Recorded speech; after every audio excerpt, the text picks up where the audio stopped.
Tonight, it's a big moment for all the podcasters because I think finally now the whole country has started accepting podcasts as a new medium and everybody's enjoying. There are so many genres. I'm so happy. I'm looking forward to actually discover new podcasts as well tonight. And it's a pretty great moment because we're just getting started and I think there's a long way to go.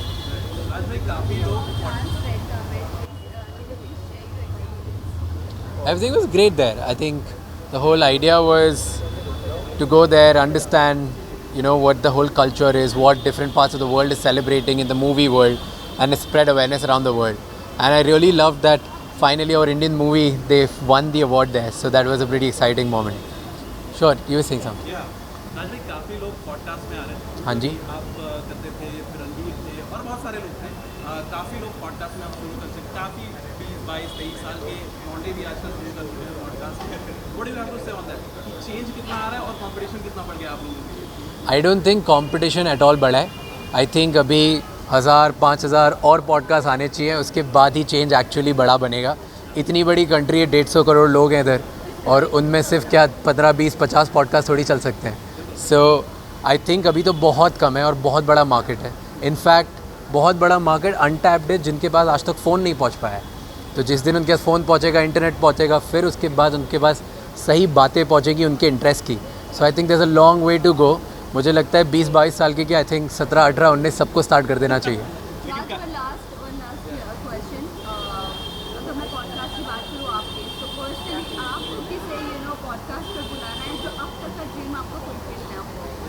वाह, ऐसे तो मैं पूरी list दे सकता हूँ आपको. यार I really feel one day मतलब मैं शाहरुख खान सर को बुलाना चाहूँगा एक दिन. And the reason is very personal because मुझे लगता है कि जितने और मेरी लिस्ट में गेस्ट हैं सारे, उनमें से उन्होंने ना सारे टिक कर दिए हैं. Because if you look at my whole podcast, हमारा पॉडकास्ट स्टैंड करता है हेल्थ, वेल्थ और रिलेशनशिप कैसे ग्रो कर सकते हैं. आई थिंक उन्होंने तीनों मास्टर कर दिए. वो जब देखो जब उस बॉडी में आ जाते हैं जब उन्हें चाहिए होता है. उनकी रिलेशनशिप्स और फैमिली बहुत अच्छी है, उनके पास वेल्थ बहुत अच्छा है, उन्होंने दुनिया लोगों में प्यार बहुत कमाया है. तो उन्होंने आई थिंक सारे गेम जीत लिए हैं. इसलिए मुझे लगता है कि उनसे सीखना बहुत बहुत इंपॉर्टेंट होगा for the whole audience and for अस.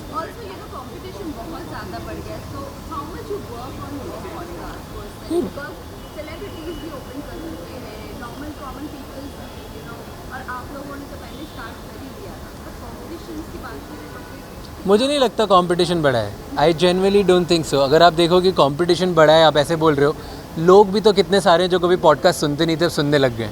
तो मुझे लगता है कि अभी मार्केट बहुत बड़ा बाकी है. सेलिब्रिटीज़ क्या, मुझे लगता है हर नॉर्मल इंसान को पॉडकास्ट बनाना चाहिए अगर उनके पास कुछ एक मैसेज है जिससे वो दुनिया चेंज करना चाहते हैं. क्योंकि इतनी सारे टॉपिक्स हैं, इतनी सारी चीज़ें हैं जिनके बारे में अच्छी बातें की जा सकती है. तो बहुत स्कोप बाकी है. मुझे बिल्कुल भी नहीं लगता कंपटीशन है. रही बात हमारी, तो हमारा प्रोसेस बहुत सिंपल है.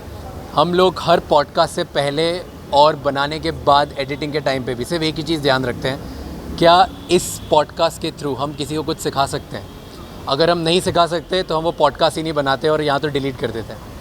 अच्छा, वेंकटेश अय्यर के पॉडकास्ट के बाद आपके साथ जो हुआ काफ़ी ज़्यादा वायरल हुआ, मिलियंस पे व्यूज़ आए, लेकिन उसके बाद एक डिमांड और आ रही है कि माई भाई को लाइए पॉडकास्ट में. भाई आपकी अगर कनेक्शन हो तो बुला लो. लेकिन आपके कनेक्शन बहुत ज़्यादा है भाई, काफ़ी लोग आपको जानते हैं. तो कभी ट्राई किया आपने माई भाई को लाने का? अभी तक ट्राई नहीं किया, बट मुझे लगता है कि हम उनके लिए अभी रेडी नहीं हो पाए. अब उस तरफ हम बढ़ रहे हैं. एक दिन ज़रूर लेके आएंगे, वो हमारी ड्रीम लिस्ट में है. एंड उनसे बहुत चीज़ें सीखनी है हमें. तो डेफिनेटली आप वेट कर सकते हैं कि एक दिन ज़रूर होगा वो पॉडकास्ट.